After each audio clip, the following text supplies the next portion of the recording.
What's up? How you doing? Here we are. Beautiful night tonight. Beautiful night. Perfect temperature. Humidity is perfect. Perfect. Fresh water, filtered with ice. Delicious. So tonight we're gonna make lentils. I washed them. I have them here. This is approximately 2 cups. 2 cups. A little bit of olive oil, onion. I have celery here. And where are they here?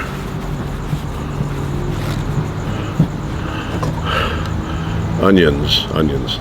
These are not onions. These are they think they're onions, but they're actually carrots. So I have carrots and champion of the world, garlic. I have crushed tomatoes. All right.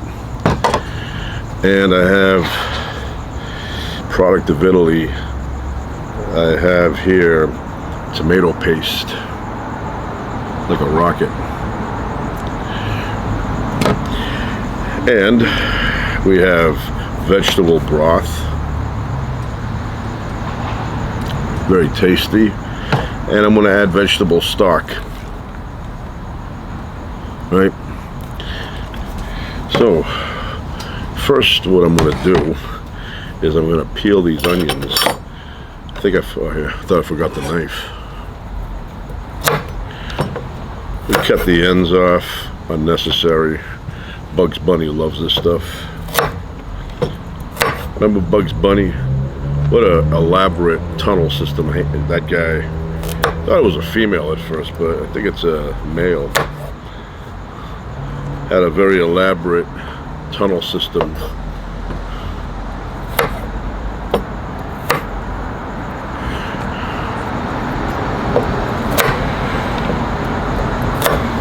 Very nice carrots. We're gonna peel them. I washed them. You don't have to peel them. You can just chop them up, put them in there with the skin. Nothing happens to you. But I'm gonna peel them in case somebody inside says, "Why is there skin on the carrots?" Very easy. Flip it around. It's very nice tonight. It's got a bit of a breeze, and I smell a little bit of the ocean. It's like an ocean breeze.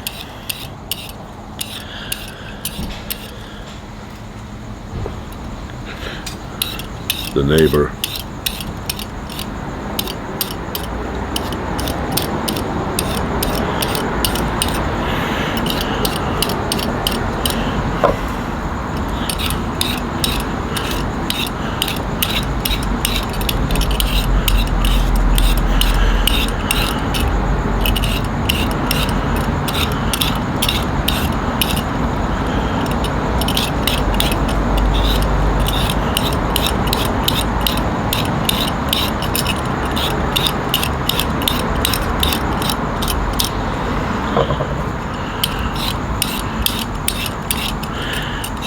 It's a little bit, tedious, but it's okay.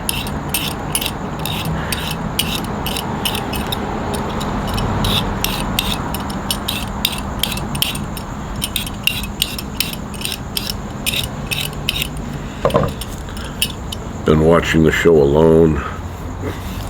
I enjoy that. Watching the Australian one.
All right.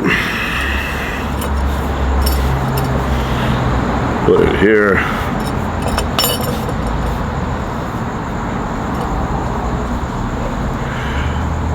Lentils are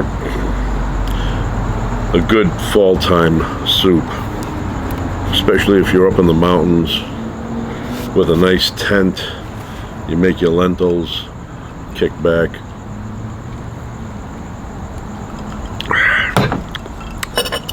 Now we're going to cut cilantro, celery. Going to cut the celery, remove some of the ends here. Give that to my cow.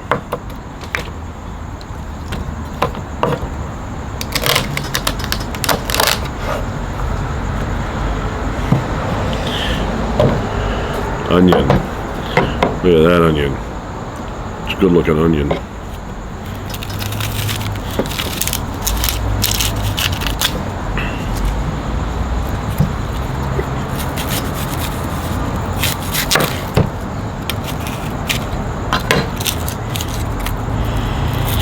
Very oniony smelling.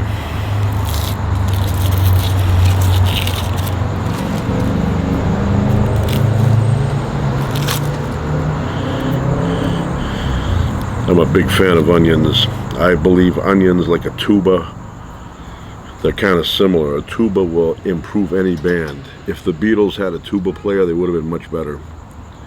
Right? Onions, you add it to any kind of, this kind of food, you know, and it makes it that much better. Very rich. We're gonna put the whole thing. So I'm gonna add some olive oil. Look at that. This olive oil is extra virgin. It's first harvest, which is my preference. And it's cold pressed, and it's all from California. So look at that, nice and green. Put a little extra.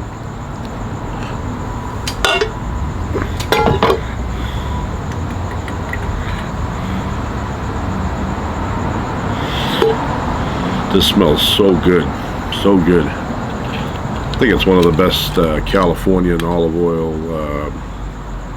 oils I've ever had. Now put it here.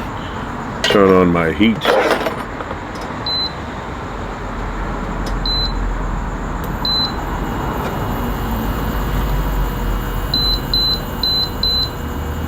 Okay, now we're going to chop this onion.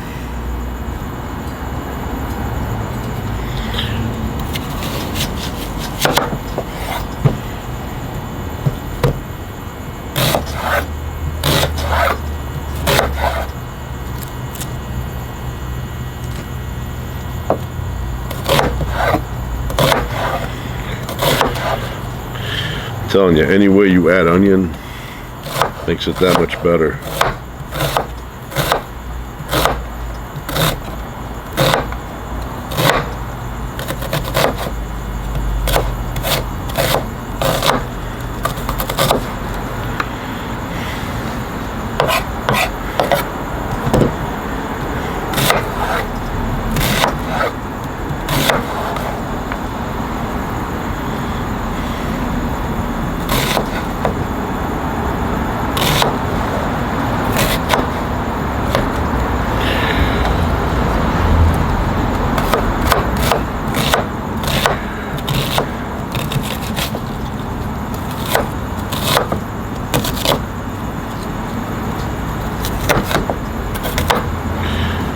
I want to stand up, I need leverage.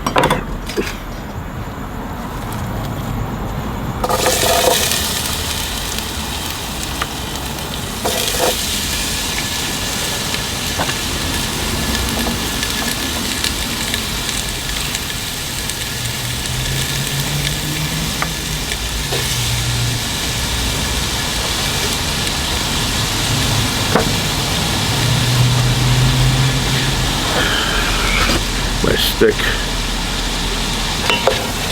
Stick some up.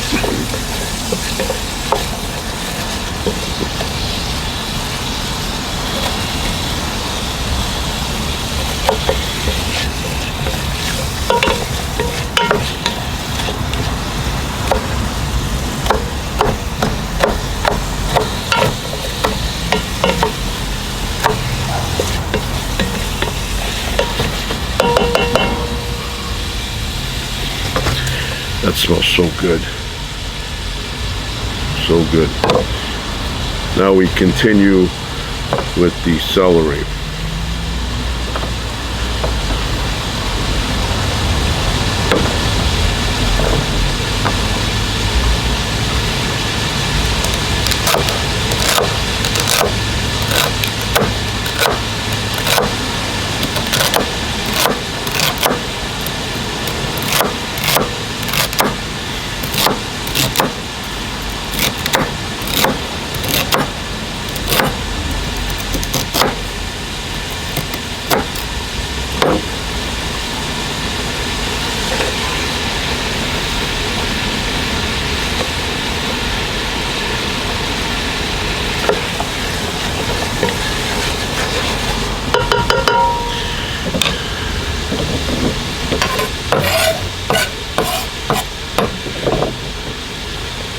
And the carrots.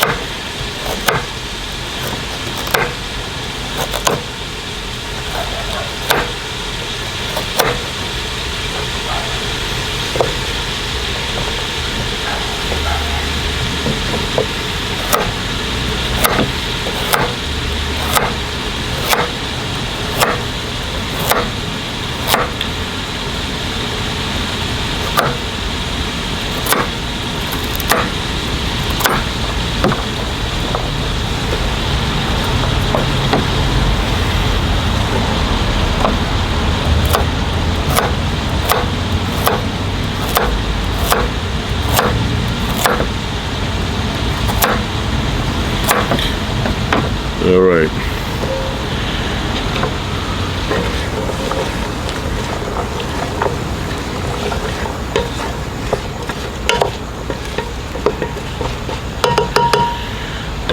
Okay, now we let them saute for a bit.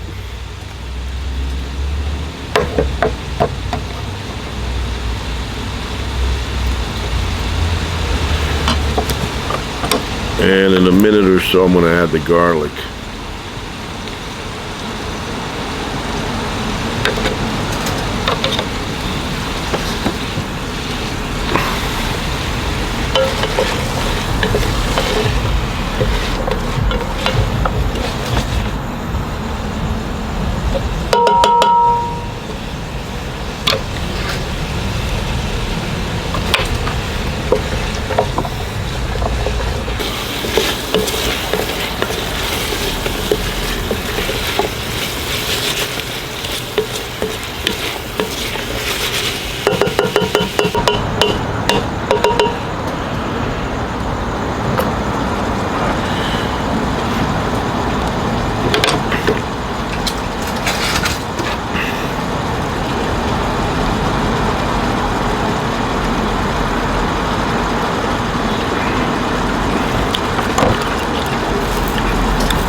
Gonna add some garlic in there now.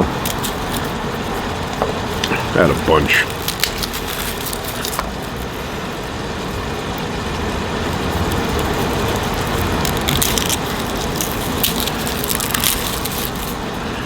And these I don't cut too thin. Not too thick, but kind of medium. I don't want them to burn or anything like that.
want to rinse these off a little bit.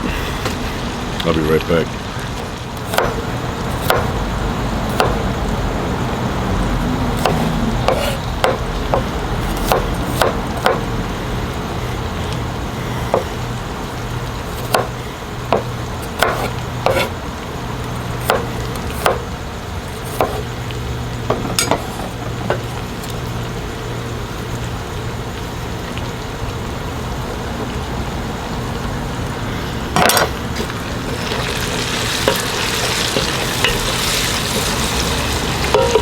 Wow, instantly, you could smell delicious. Oh, that's so good. So good. Now we got bay leaves.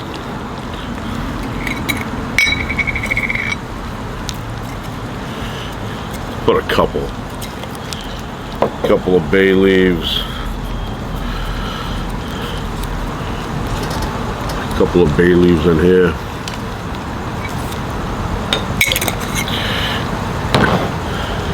Cumin, not a human, but cumin.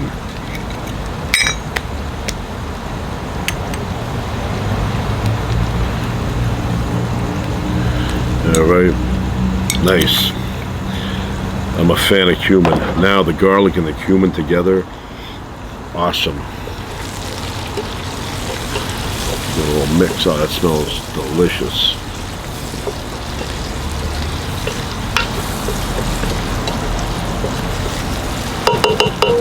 Delicious. Now we're going to add the crushed tomatoes.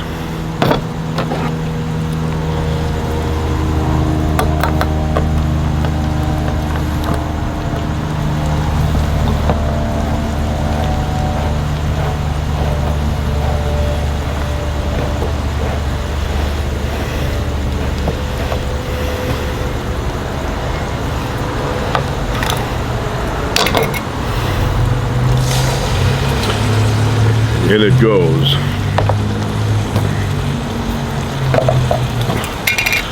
And I need leverage.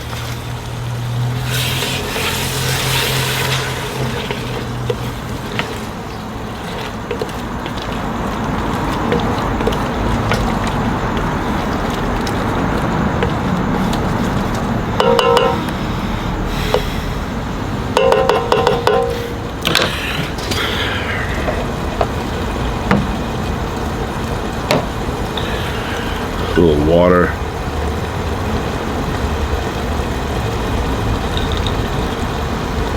That's so good. Good tasting water. Now we're going to add the lentils.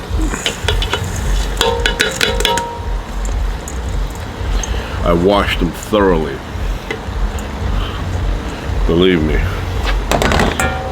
All right.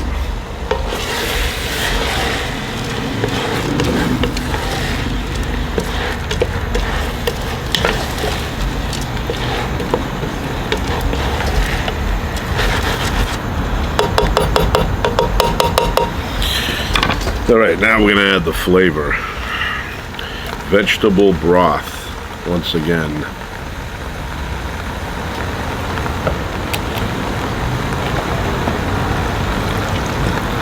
Instead of just plain water, you know. I mean, you could add water, but this stuff is the flavor.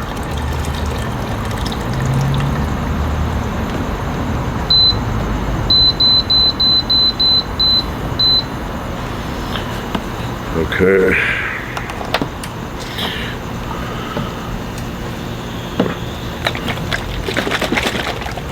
And this is vegetable stock.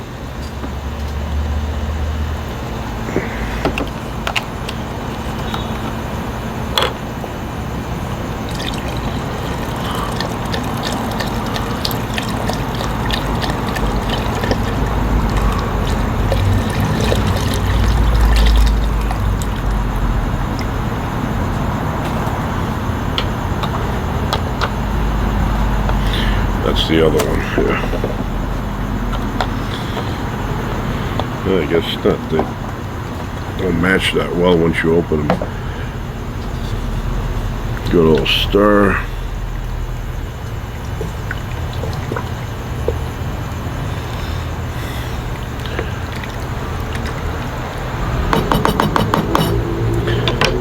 Now, as far as salt goes, I put that at the very, very, very end, because if you put it in now, it'll toughen up the lentil, and it won't be as gentle on your teeth. So we're going to allow that. Once it starts boiling, we're going to lower the temperature, and then I'm going to let it cook for about 25-27 minutes until the lentil is nice and soft.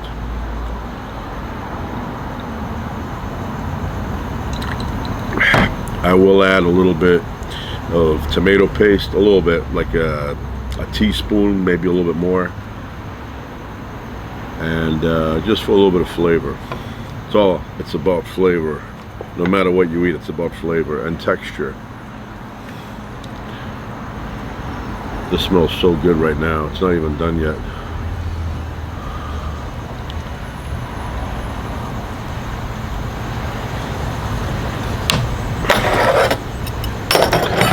So, I'm going to edit at this point. I don't have to keep saying that. You know, if you notice a continuity difference, that means I stopped the camera, I adjusted something, and then I started the camera again.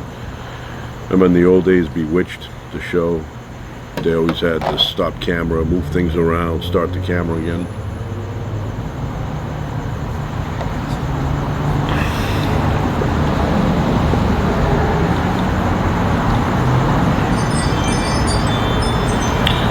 Alright, I will be back instamatically.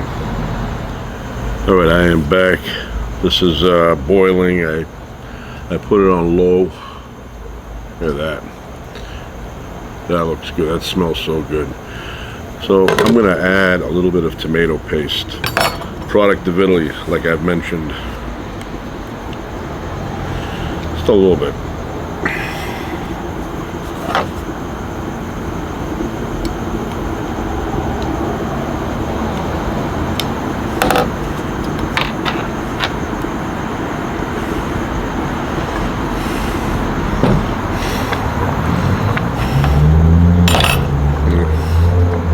Tomato paste.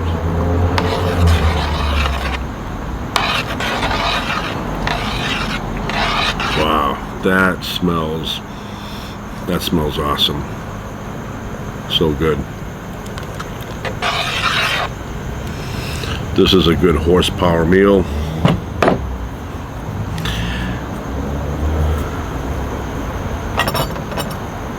Nice. We cover it a little bit like that. And we wait about 27 minutes. Put my timer on.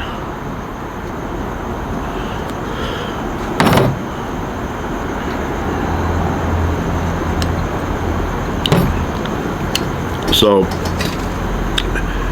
in the old days, when winter was coming, people would store things that they had grown during the spring and summer, like beans, pinto beans, northern beans, garbanzo beans, lentils,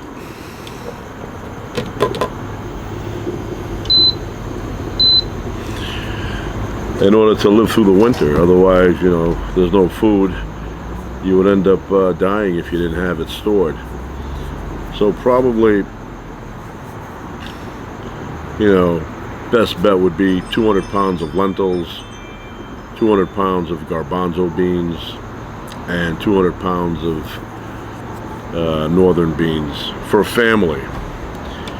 And maybe, I don't know, 5-6 gallons of olive oil,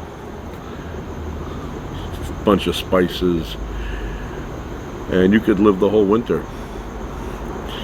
Maybe some acorns, of course flour, make some bread.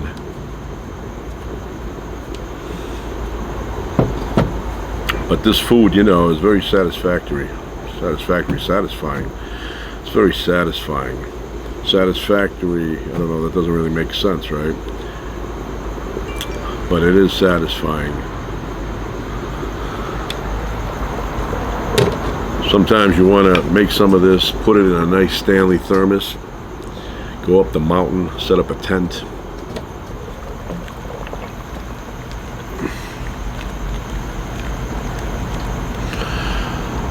And then after you've done all the setting up, you get your nice bowl, fill it up with lentil soup, nice hot lentil soup, piping hot, and then start eating it. It's a good meal. It's got all your, I think, chromium picolinate, is that what it's called? Lentils have it. There's protein in there.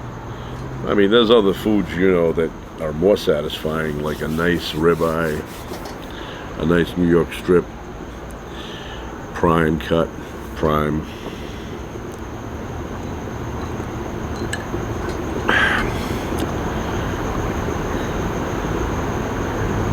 I like the northern beans.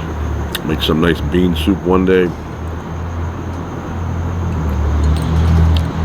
If you want a really fast meal, inexpensive, you boil the northern beans, get all the water out, then you add olive oil, a little bit of vinegar, onions, and parsley. Chop it up, mix it in, and have that as a meal. Delicious. Good horsepower.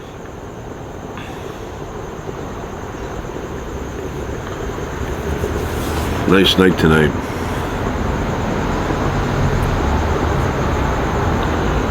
And I'm hungry.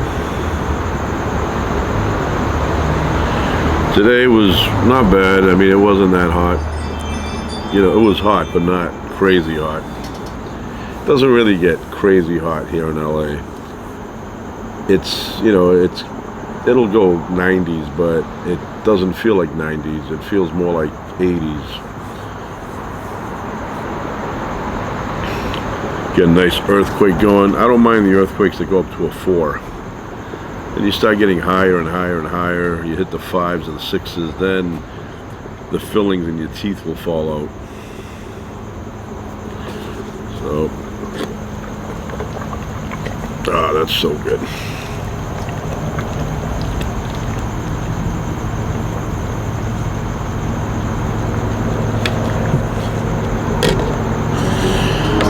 I'll be back in a moment. You hear that?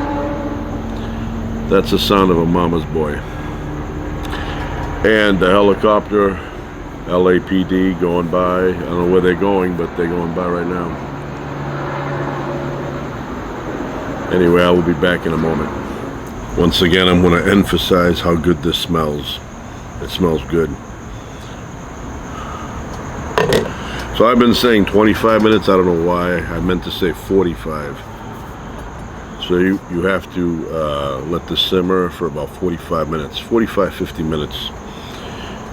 And right now we're at 20 minutes.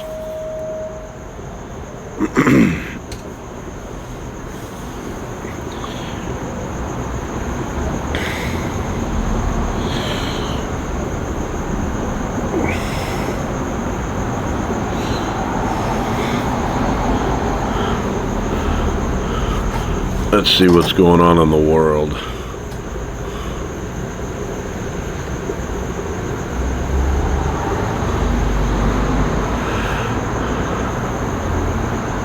Always something going on. Yeah. Always something. The world does not rest.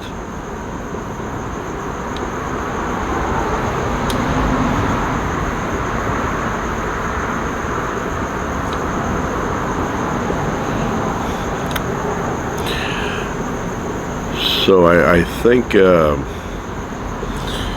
tonight, maybe tomorrow, Elon Musk is supposed to launch that rocket. Let me see, maybe I'm wrong.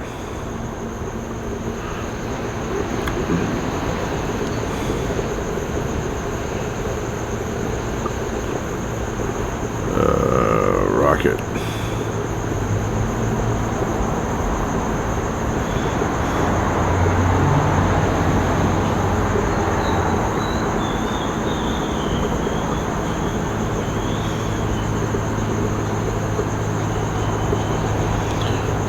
So I did not expect that.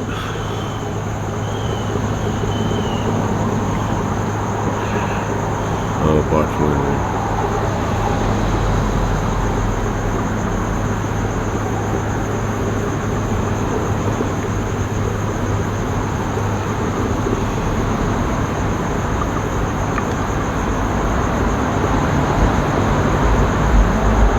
Well, this was in Florida, but apparently one of the rockets on landing down, because these things land, burst into flames and fell over after landing. When they launch them here,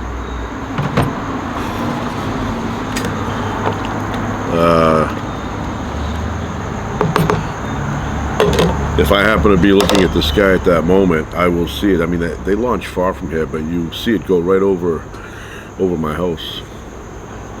One time he launched, I went outside and I saw this weird pattern, like this line that was zigzag. Planes don't do that.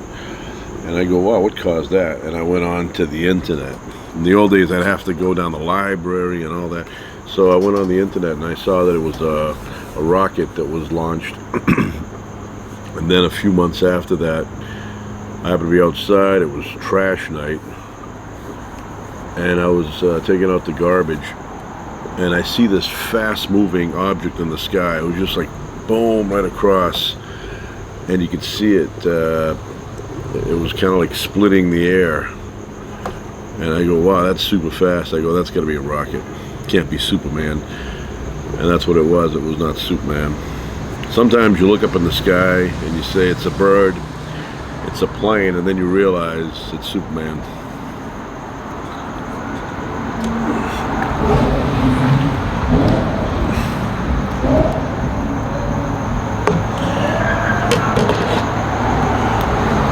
That is working out.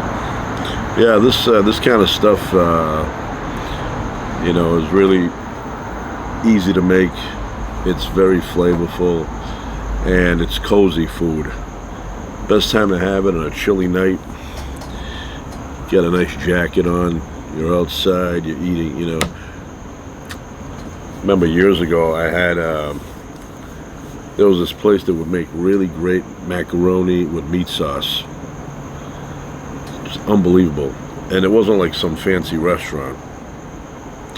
So I would go there in the winter. In the winter, not this kind of winter. I'm talking about real winter when it's like 20 degrees out. It's got the breeze where your ears freeze. And I would go to this place and I would get a good sized thing of macaroni with nice meat sauce. And then I'd eat it, chilly out, and I'd eat it boom, boom, boom, boom, real fast. And then I'd get seconds. And I used to say this place makes the best macaroni and meat sauce. There's a few places you go in there and you know, on a night where it's just the right temperature, that kind of stuff really goes anytime. But you know, I mean, in Italy they eat it 24/7, 365, sometimes 366. But for me, you know, like when I was a kid, it's a funny story, but I had a friend, me and him would roam around going into different stores. We kind of knew everybody in this area, and my friend knew this jeweler guy, you know, in a little jewelry store. It's coming my way. I go this way. So we would go in. There was an older guy. He was probably like, I don't know, 65, 66 years old. And he was a huge coffee drinker. Let me put this over here a little bit. Huge coffee drinker. When he would talk, you could literally smell the coffee. It smelled a little stale too, off his breath, like stale coffee beans. And it was extra potent. I mean, the equivalent to that would be like if somebody had like 10 beers and they started talking to you, and you go, wow, it's a lot of beer in your breath.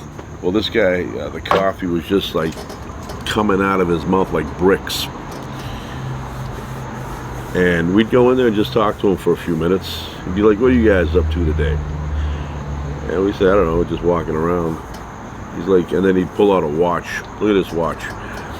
But that place long gone. He's dust. And then after that, we'd go to a soup kitchen. There was a place in my neighborhood that had a long counter and stools. And we'd sit there and we'd order soup. Be like a chicken soup. We were little, 5th graders.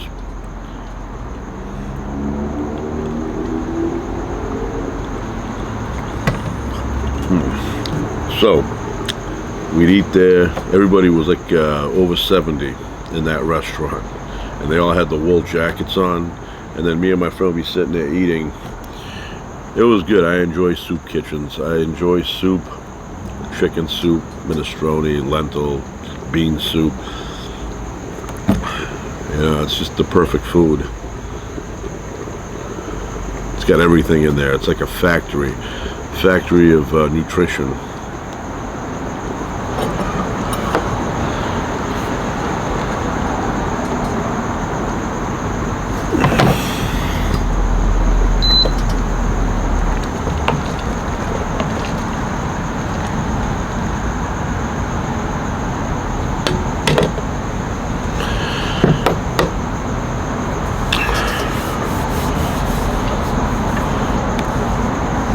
Yeah, there was, you know, I've said this before, but there were certain places that I would go to. I remember being a kid and riding the trains, and good memories. I miss doing that, you know, I miss doing that. One day I just want to go and do that all day, just to, you know, that nostalgia, you know, just to experience nostalgia, that feeling that, you know, you think about the past.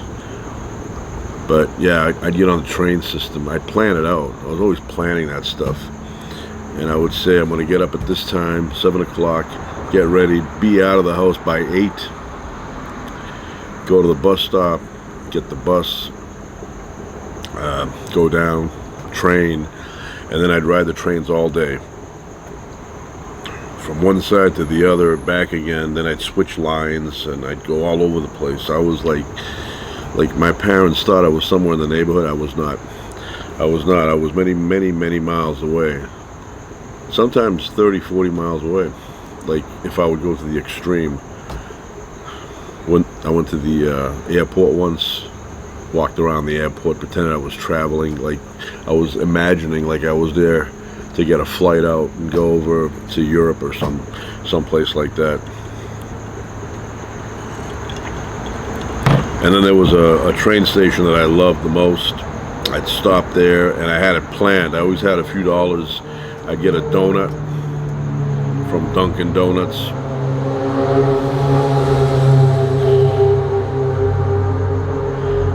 You guessed it, mama's boy.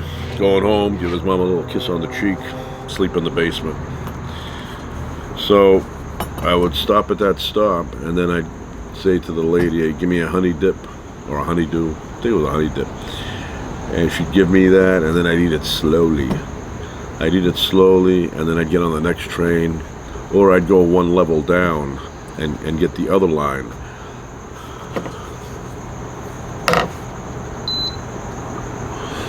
And I would do this all day. All day, all day. And then I'd stop for lunch. Burger King. I'd get a Whopper. Sometimes if I didn't have the money, it would be a Whopper Jr. I'd eat that, and I'd get back on the trains. One time I went to the beach with the train, City Beach, and I ended up walking around. It had just snowed the night before, and I was on the sand. On top was the snow, walking around. I was like, nobody knows I'm here. Nobody. Like, if they wanted me, they wouldn't be able to find me. They're like, where the hell is he? Can't find him. But nobody... There was never a time when they were searching for me. Like, they knew he's out playing, and whatever they needed to tell me could wait till the city lights went on, and I'd get home. And nobody said, hey, where were you all day today? What'd you do? You know, and I liked it that way. Because if they asked me, I would have been, like, evasive. I would have been like, I don't know, I was out playing, my friend. Where? Around the area.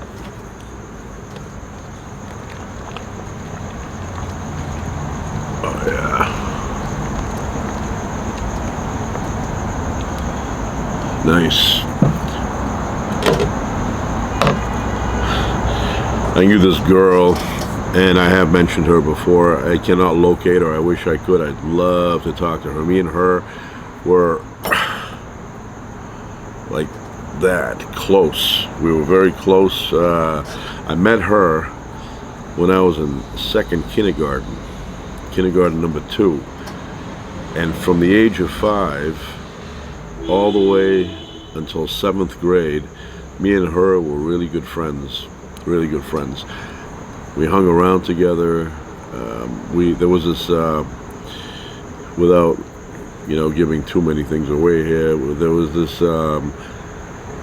property on my street that was abandoned. I mean, it was just trees and bushes and shrubs and rocks and granite things from the sidewalks, and you name it was in there. You go explore there.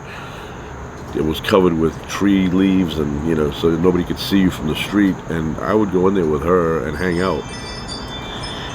And there were like chunks of granite that were thrown in there. I don't know for what reason, but huge slabs of granite.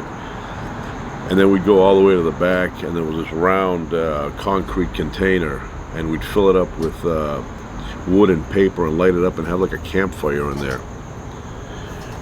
And we used to go there all the time.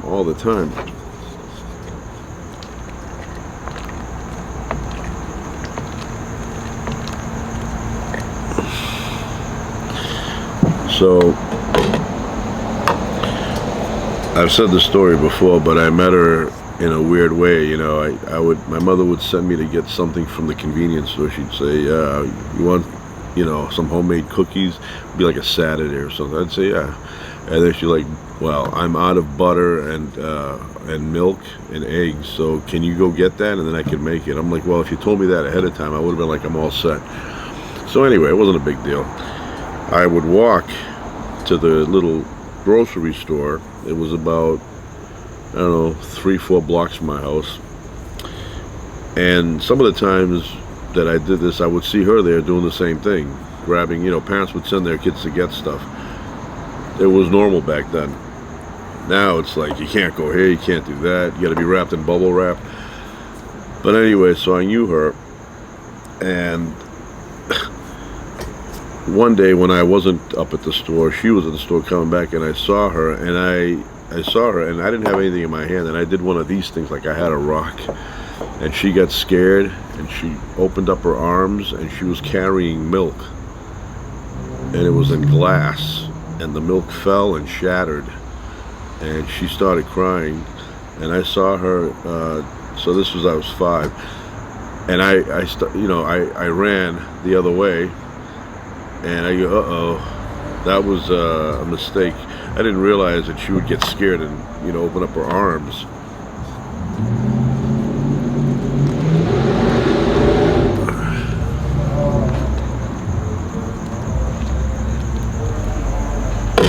So anyway, the milk shattered, I took off, and as I was running, it was almost like I was running in slow motion. My mind was like, like my feet were hitting quicksand or something. So, I don't know, I was a roamer, and like I would walk around my neighborhood all the time, and I ended up going past her house at some point. This was like maybe, I don't know, a couple of weeks later, a month later, or whatever. Probably a couple of weeks. And on the way home, I'm passing by, I'm kind of looking on the sidewalk walking. Probably back in those days, people would see me and they'd say, there's that kid again walking around. So I'm walking and I hear, that's him, and I look and it's her telling her father that, apparently she told him the story.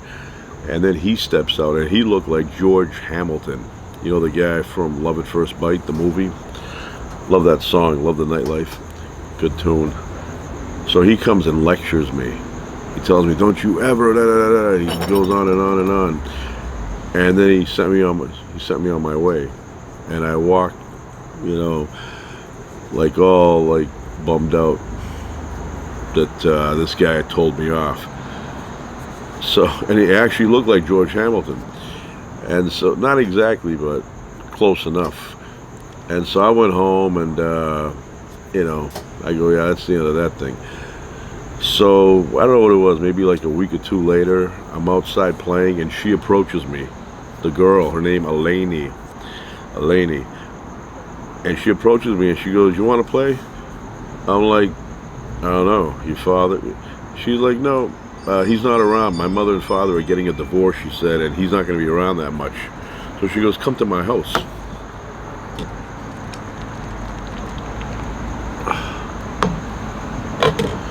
So I ended up going to her house. We hung out, and we became really, really good friends. You know, it was one of those things. I remember one of the first times that we were hanging out. So we're 5 years old. We're sitting in her backyard by the driveway. So right next to the driveway was a dirt area, and she lived in this three-decker, three-floor house, apartment, whatever. And one of the girls that lived on the second floor, whatever, it was her birthday. And then her friend was making these mud pies using the stuff you use at the beach when you play with the sand. She was making these mud pies, putting dirt in there, filling it with water, and then smoothing it out, and then flipping it. And this girl, who was probably 4 or 5 years old, she had a spoon, and she was digging into the dirt, putting it in her mouth and chewing on it, and her teeth were all like muddy. And then they gave me some too, like a piece of that. And I thought I was the only one, but I would take it and fling it to the side. And so my thing was always empty, but the birthday girl was eating it. She was like, "Rah, rah, rah." And you could hear the crunchy stuff in her mouth. And then I look over at Eleni, and she's tossing it too. She's not eating it. And I go, "Okay, good." I didn't want to offend the host there, but yeah, I wasn't eating the dirt. So I remember that like it was yesterday. And so me and Eleni hung out a lot. And I always wondered whatever happened to her. And then one day, when I was in the 7th grade, she informed me that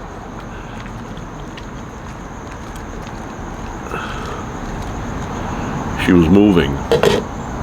And I was bummed out. And then I didn't see her again for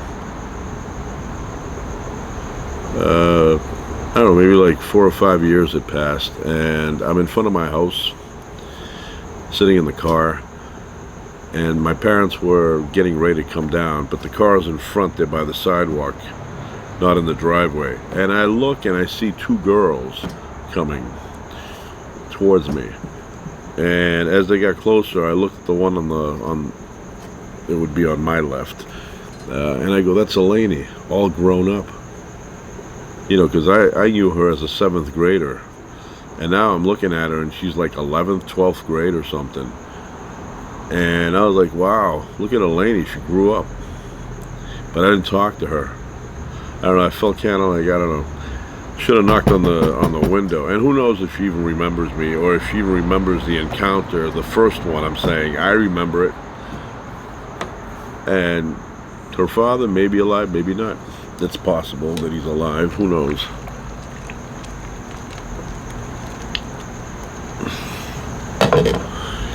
But yeah, I wish that I knew. I don't know what her last name was. I don't know. I think I know, but then I've tried to look it up on the web, and nothing pops up. But I know Eleni was her first name. And I will tell another story about Eleni. So I don't know, I think I was in the 5th grade, and she calls me over her house, and she goes, "You want to go and explore the basement, the cellar?" And I said, "What's down there?" And she's like, "You'll see." So I go down into her basement, and what do I see? The whole place is filled with antique cash registers from like the 40s and 50s. Like in the pharmacy, the soda fountain, the cash register, cash register. It was full of those old ones. I mean, big, heavy ones. And I don't think they're still there. I mean, whoever had them probably long gone and probably sold all that stuff, whoever got it. But we were down there all day, just messing around with the registers, cash registers. Push the button, the drawer would open up, the numbers would pop up, It was really cool. I wish, like now when I go to an antique shop and I see these old cash registers, I remember that day that we spent in her basement. I'm mixing it, but you know, I don't want it to burn. It will not. There's plenty of water, but it makes me feel like I'm cooking it better when I mix it. So, yeah, that's what happened. That's what happened, and I kind of wish, you know, that I could talk to her and tell her how much of those times do you remember. Hopefully, she remembers all of it, you know, because I remember. It's a funny story. I brought her home one time, my house, but not upstairs, you know, to my actual house. We were in the front on the what do you call those? Like not porches, but you know, the stairs, and then you have a flat area, and then the doors. So we're up there, me and her hanging out, and my father, he sees her, and he's like, "Who is that?" It's all like something's going on there, you know. And it's a friend of mine, but he looked like he was a little bit like you know, extra curious. Who is that? So if anybody knows an Elaney, and you know, show this video, maybe she knows me. You never know.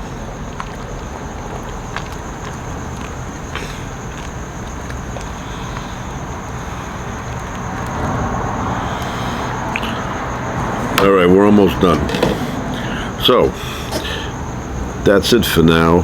I'm going to let it sit for a little bit, and I'm going to pull out some olives, some bread, some good bread. I actually went to a place that makes good bread. I got nice bread, great olives.